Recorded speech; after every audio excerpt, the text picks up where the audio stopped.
Subscribe to Chug Chow wherever you get your podcasts or visit chugandchow.com. We certainly hope you'll subscribe if you haven't already. Hey there, Road Warriors, Flavor Chasers. Welcome to Chug Chow, the podcast that fuels your wanderlust as well as your appetite. I'm Todd Newton, seasoned traveler, lifelong foodie, and the guy behind the wheel of this coast-to-coast culinary road trip. Whether you're on the interstate, stuck in traffic, or just daydreaming about your next great bite, this right here is where we celebrate the small-town joints, the hole-in-the-wall diners, the greasy spoons, and the dive bars that serve up more than just food. They dish out history, character, and the kind of stories that you're not going to find on Yelp. This podcast was born from the pages of my book, Chug Chow, the Tattooed Traveler's 50 Favorite Dive Bars and Food Joints Across America. I spent 2 years, traveled more than 50,000 miles, and devoured countless napkin-wrapped sandwiches to bring that book to life. And I set out with one mission: to uncover the lesser-known eateries across America that are keeping it real, no five-star hype, no molecular gastronomy, just great food made by folks who care. Folks like those at Darcy's Café in Grand Forks, North Dakota. Each week here, we like to pull off the highway and into the towns that, I guess, most people fly over, shine a spotlight on the soul of American dining. The places where the grill is always hot, the coffee is always strong, and the regulars, well, they're part of the furniture. This week's stop takes us way up north to a place where winters are long, accents are thick, and the pancakes are plate-sized. This is a city that might surprise you, Grand Forks, North Dakota. It's nestled along the Red River at just a stone's throw from the Minnesota border. Grand Forks is one of the oldest cities in the Dakotas. It started as a river trading post in the late 1800s, drawing fur traders, soldiers, and settlers who saw opportunity in the prairie. Today, it's home to the University of North Dakota, has a strong arts and music scene, and a whole lot of Midwestern pride. It's a city that knows how to weather a storm, and I mean that literally and figuratively. After a devastating flood and fire in 1997 nearly wiped out downtown, the community came together and rebuilt stronger than ever. That's the kind of grit you can also taste in the food, which brings us to the star of today's episode, Darcy's Café. Now, if you know Grand Forks, you know Darcy's. And that's evident by the fact that the video we shot at Darcy's Café for the Tattooed Traveler YouTube channel has garnered more eyes and more views than just about any other we've done in the past year. And if you don't know Grand Forks, well, you're about to discover why this unassuming little breakfast place is a local legend. Darcy's opened its doors in the early 1990s, and ever since, it's been the kind of place where time slows down, plates are overflowing, and strangers still talk to each other over coffee. That's part of what makes diners like Darcy's so important in today's world. In an age where folks can't even eat toast without scrolling their phones, diners remain one of the last sacred spaces where conversation still lives. You see the same faces, you overhear that local gossip. You ask the person next to you how the biscuits are, and they answer with their mouth full. It's communal, it's authentic, and it's America at its best.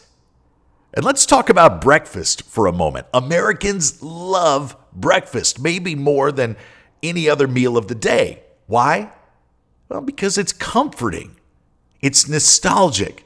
It's where bacon sizzles, where coffee and orange juice flow like a river, and everything from sweet to savory hits the plate at one time. Breakfast doesn't judge. You can eat it at 7 o'clock in the morning or 2 o'clock in the afternoon. It brings people together, from truckers to college kids to retirees reading the local paper front to back. Yeah, Some people still do that. And that's what Darcy's does so well. Their scratch-made hash browns are golden and crisp. Their omelets, loaded. And the caramel rolls, oh, we're going to talk about those caramel rolls. Let's just say they've got the gravitational pull of a small planet.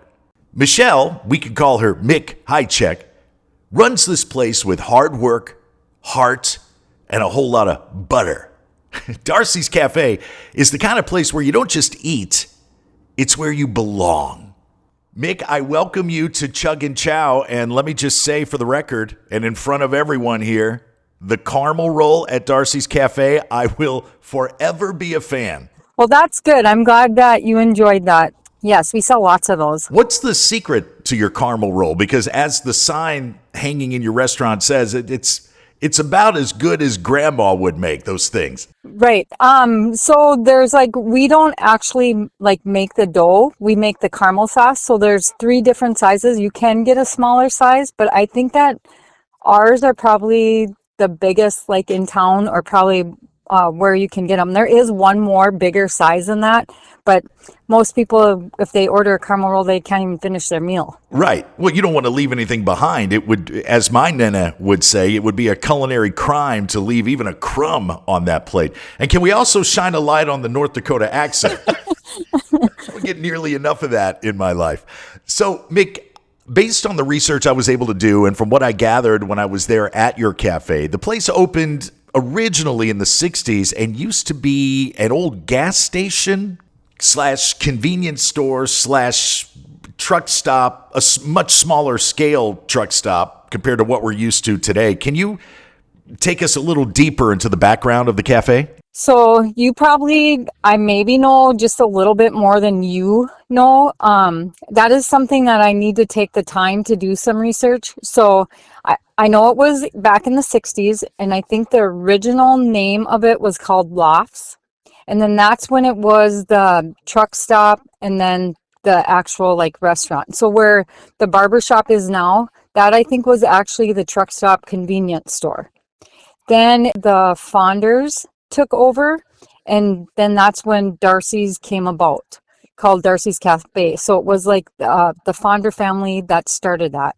So then they had it for many, many years. After that, so I've been here 16 years. I'm on my 10th year of owning. So prior to being ownership, I worked here. So the restaurant, I know Mr. Fonder had passed, and the family tried to keep it about. They couldn't do it anymore because at that time, I don't know if you ever came to town when we had a steakhouse called the Bronze Boot. I can't say that I did, no. Kind of it was a hole-in-wall steakhouse, but it was the best. I mean, it was the best. And they ended up closing that, but they also owned this at the time.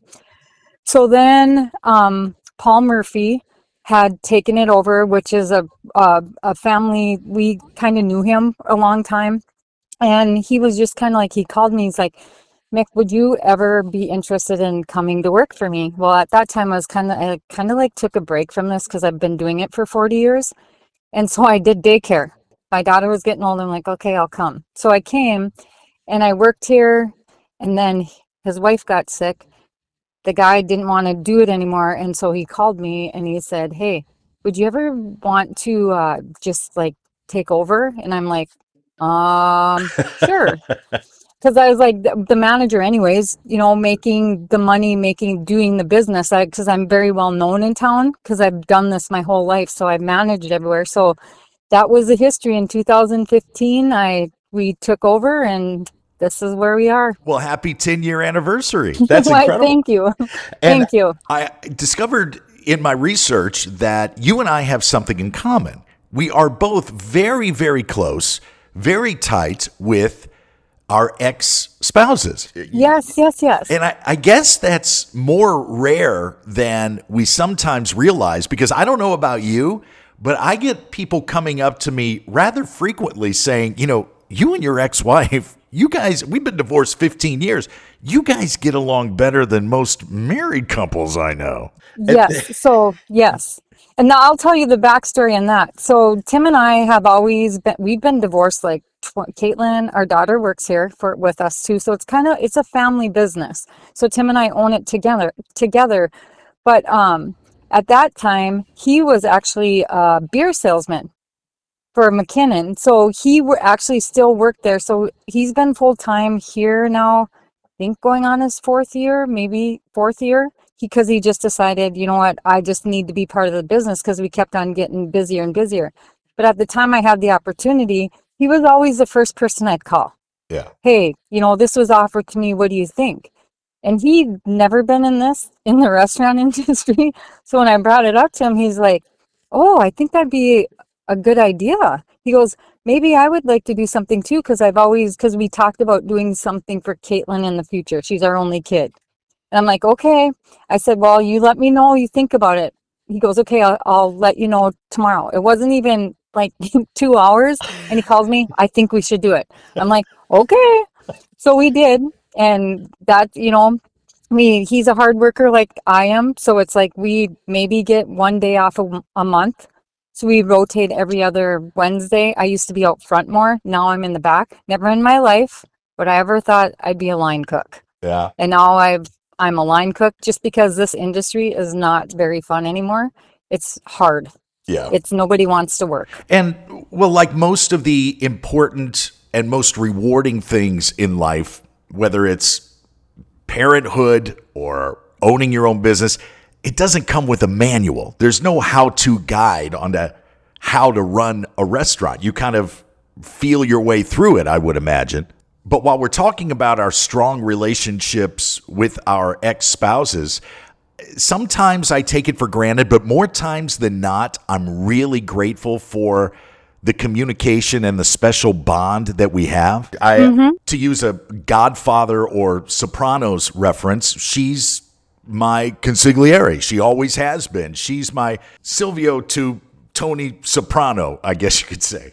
And who knows, maybe there's someone listening to this episode of the podcast right now who's going through a divorce or just has a real sour relationship with a former spouse, that maybe they'll rethink that, because it really does pay off to do the work, to get along. And I think you'll find a lot of benefits of having that person in your life. There was something there at one point. It does pay off. And people always say that to us. They're like, well, you and Tim, I can't believe you guys work together. Or there are times people are like, oh, you guys aren't back together. You guys, no, we're not. We get along. Like, he is like, I could probably consider him my best friend. Yeah. We get along better than we've ever gotten along, and our families too.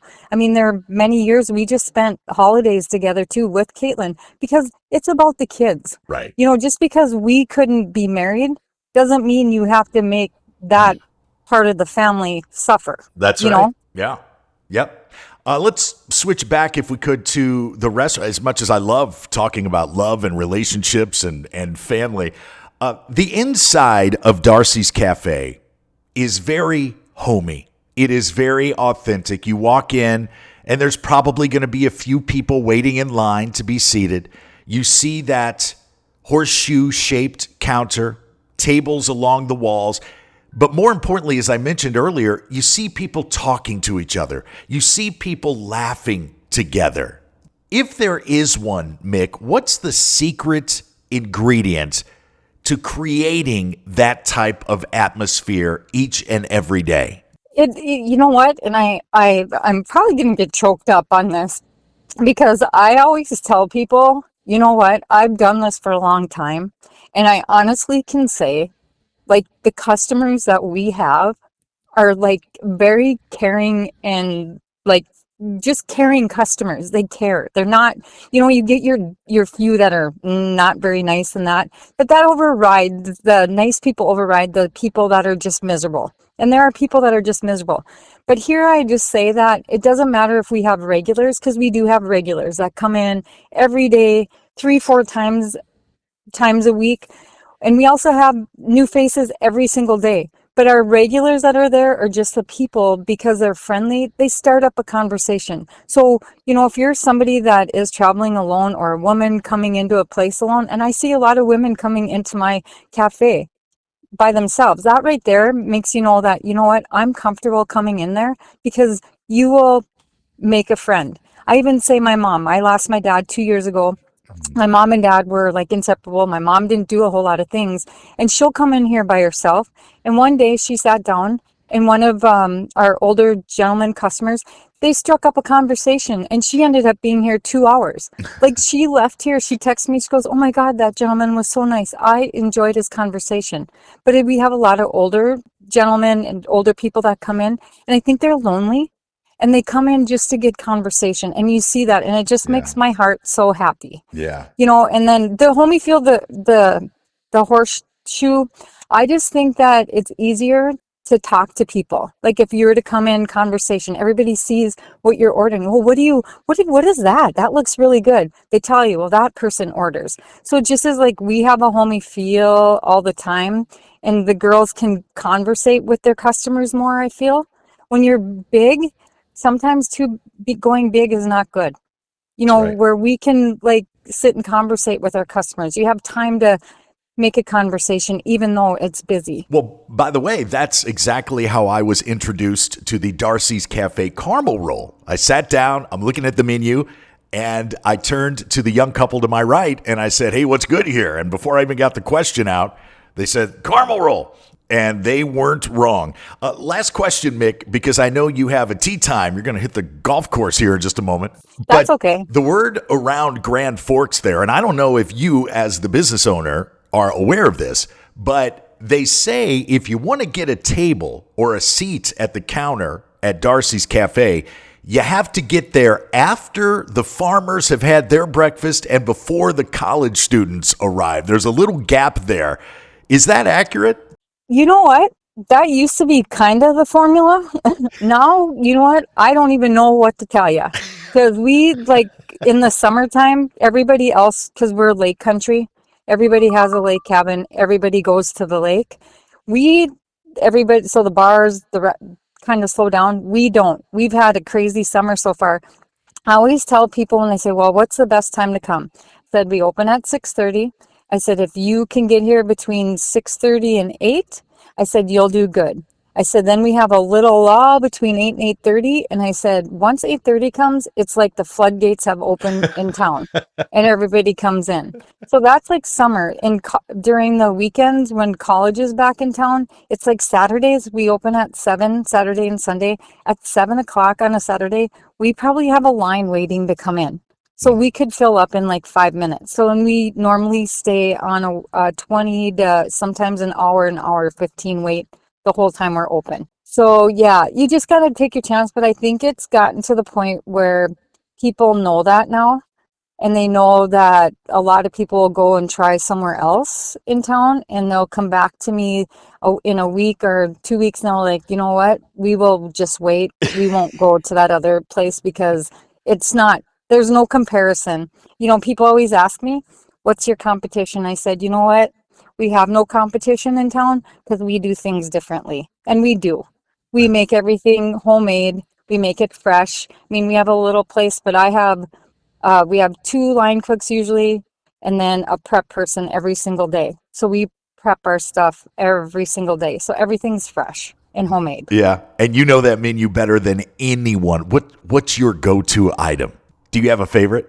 Oh my gosh, people always ask me that. I'm a pretty healthy eater, so I love our oatmeal and poached eggs. That's my go-to. And then if I'm really like want to cheat, I'll have our cinnamon brioche French toast. There you and go. Then, yes, I'll have that.